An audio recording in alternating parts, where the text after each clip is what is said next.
કે શ્રાદ્ધ એ સંપૂર્ણ શ્રદ્ધાનો જ વિષય છે. અને જો તમારામાં શ્રદ્ધા જ નથી તો આ વિડીયો જોવાનો કે કરવાનો કશો જ મતલબ નથી. ફક્ત ઢોંગ છે અને ટાઈમપાસ છે અને ફક્ત લોક વ્યવહાર છે. બસ એ શ્રાદ્ધ જ નથી. સૌને જય સ્વામિનારાયણ, જય શ્રી કૃષ્ણ, જય સિયારામ. ઓમ પિતૃદેવેભ્યો નમઃ.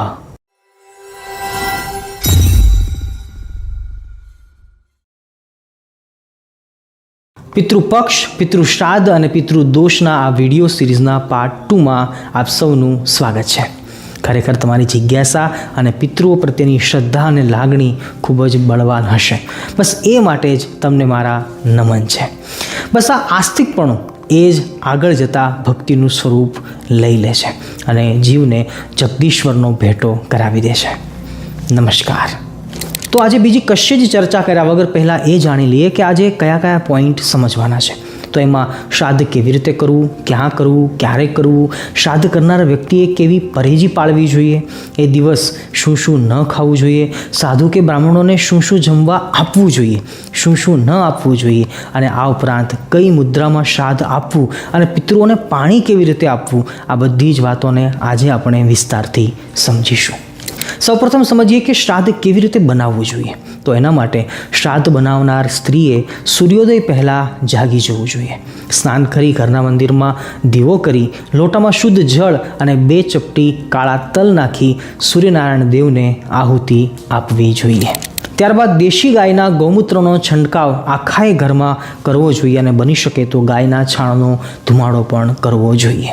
ત્યારબાદ બની શકે તો ભૂખ્યા પેટે નહીતર ફલાહાર કરીને અથવા જ્યુસ પીને શુદ્ધ અને સાત્વિક ભોજન બનાવવું જોઈએ. ભોજન બનાવતી વખતે મૌન રહેવું જોઈએ અથવા અગત્યનું હોય તો જ બોલવું જોઈએ. અને ભગવાનનું નામ સ્મરણ કરતાં કરતાં ભોજન બનાવવું. હવે ભોજનમાં પોતાના પિતૃઓને જે ભાવતા ભોજન હોય એ બનાવવા. પણ જો કદાચ એ યાદ ન હોય તો તમને જે પ્રિય હોય એવા સાત્વિક ભોજન બનાવી શકાય છે.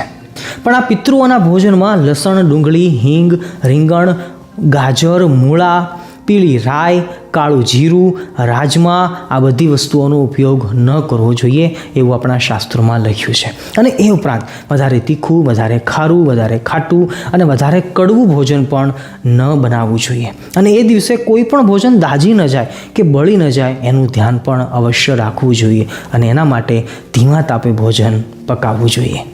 ભોજનમાં ઘઉં, ચોખા, મગ, જવ, કાળી રાઈ, તલ, વટાણા, પરવળ, ટામેટાં, આમળા, તેલ, નારિયેળ, બટેકા, કોથમીર, ખજૂર, દૂધ, દહીં, માખણ, છાશ ઇત્યાદિ વસ્તુઓનો ઉપયોગ કરીને ભોજન બનાવવા જોઈએ.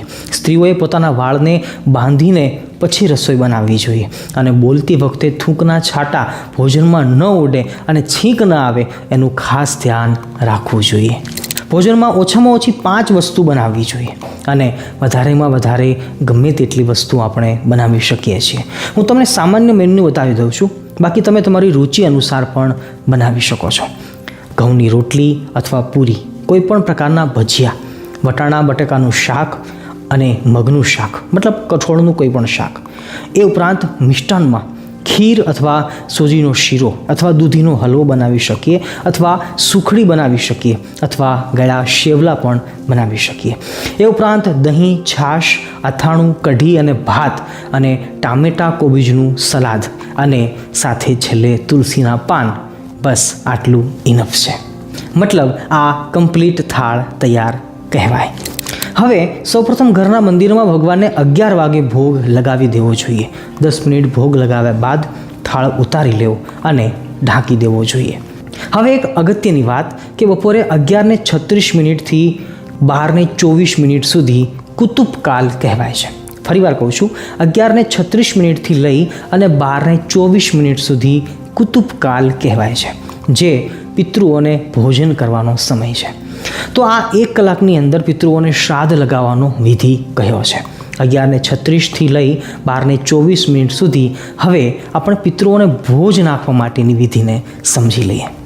ઘરના દક્ષિણ ભાગમાં શ્રાદ્ધ કરનારનું મુખ દક્ષિણ દિશામાં રહે એ રીતે આપણે બેસવું જોઈએ અને જો પિતૃઓના ફોટા હોય તો ઉત્તર બાજુ એનું મુખ રહે એ રીતે બાજોટ અથવા લાકડાનો પાટલો મૂકી સફેદ વસ્ત્રને પાથરી ફોટા પધરાવવા જોઈએ.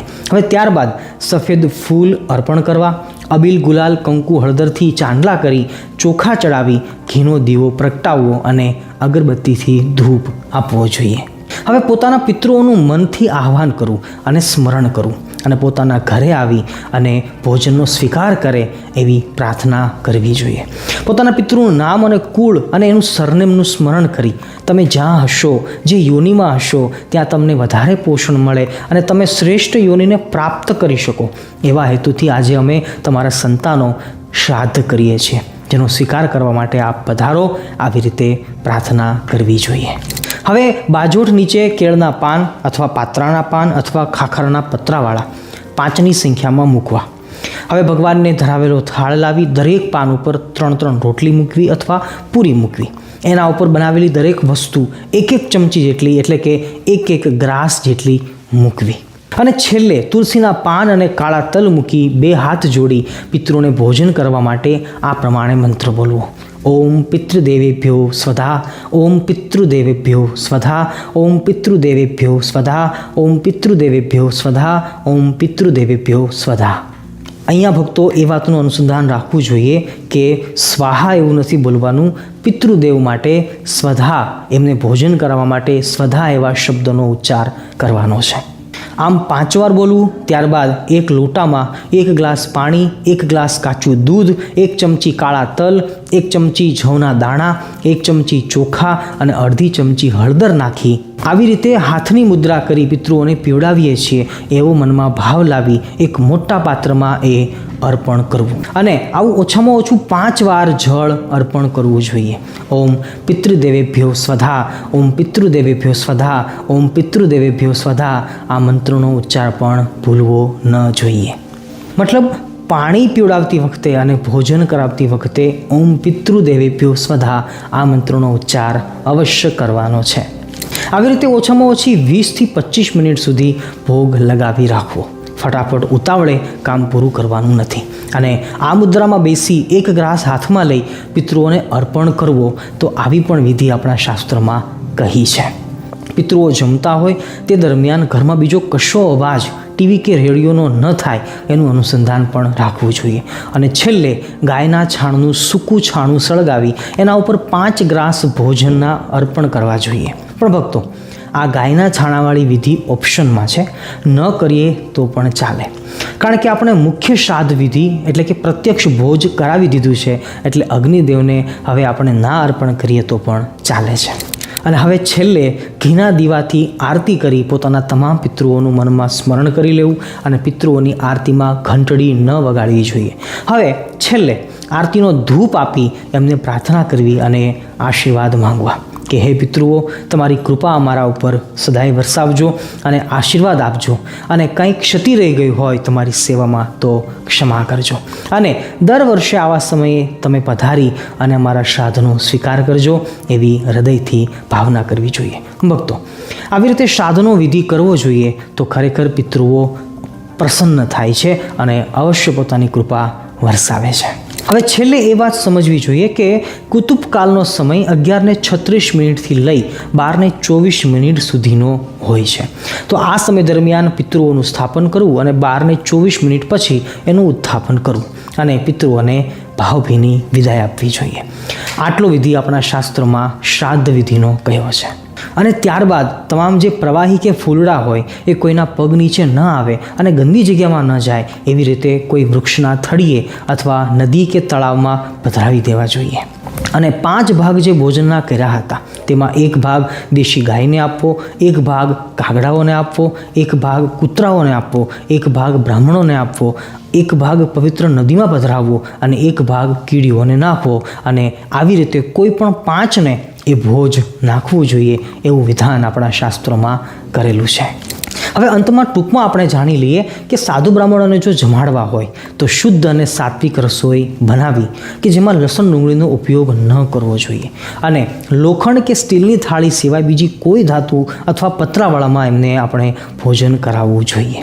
અને જમતી વેળાએ એને સુપાચ્ય થાય એવી મર્યાદાથી અને દરેક વસ્તુ વિવેકથી એમને જમાડી અને અંતે યથાશક્તિ દક્ષિણા આપવી અને પ્રસન્નતા પ્રાર્થી થઈ કોઈ ક્ષતિ રહી ગઈ હોય તો ક્ષમા માંગવી અને એને સંતોષ થાય એ રીતે ઘરેથી વિદાય આપવી જોઈએ. તો ખરેખર એમનું પુણ્ય આપણને મળતું હોય છે. અને એ સિવાય પોતાના ઘરે જો બ્રાહ્મણો કે સંતો કદાચ ન આવી શકે એમ હોય તો કોઈ મંદિર કે આશ્રમમાં સંતો કે ભૂદેવો રહેતા હોય તો ત્યાં એને રસોઈ આપી એના આશીર્વાદ લેવા જોઈએ. જો સંતો કે ભૂદેવો ના હોય તો ભાણેજને અથવા કુમારી કન્યાને જમાડીએ તો પણ ચાલે છે. એવું પણ એક વિધાન સર્વમાન્ય આપણા લોકમાં છે. પ્રિયજનો, આ પિતૃ શ્રાદ્ધ તર્પણનો ખૂબ જ મહિમા છે.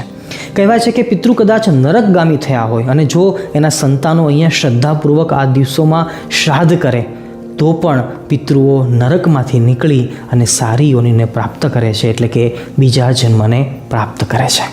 તો બસ છેલ્લે મારી પર્સનલ ભલામણ છે કે જો પિતૃઓનું શ્રાદ્ધ કરવાથી પણ આટલું પુણ્ય મળતું હોય તો વિચાર કરો કે ઘરમાં બેઠેલા જીવતા મા બાપ કે વડીલો એની સેવાનું કેટલું પુણ્ય થતું હશે. આશા રાખું છું કે આ વાતના મર્મ સુધી તમે પહોંચી શક્યા હશો. અંતમાં બસ એટલું જ કહીશ કે પિતૃ શ્રાદ્ધની તમામ વિગત તમને સમજાઈ ગઈ હશે અને અમુક બાબતો કદાચ ન સમજાણી હોય તો વિડીયો ફરીવાર સાંભળજો, સમજાઈ જશે. અને એમ છતાં પણ પ્રેક્ટિકલ વિડીયો જોવાની જો ઈચ્છા હોય તો કમસે કમ 200 લોકો કોમેન્ટમાં પાર્ટ 3 એવું જો લખશે તો અમે પાર્ટ 3 અવશ્ય બનાવીશું, અને એ પણ પ્રેક્ટિકલ વિડીયોના રૂપમાં. બસ એ સાથે અત્ર એવ વિરમામી નમામી યામી ચ. સૌને જય સ્વામિનારાયણ, જય શ્રી કૃષ્ણ, જય સિયારામ. ઓમ પિતૃદેવેભ્યો નમઃ.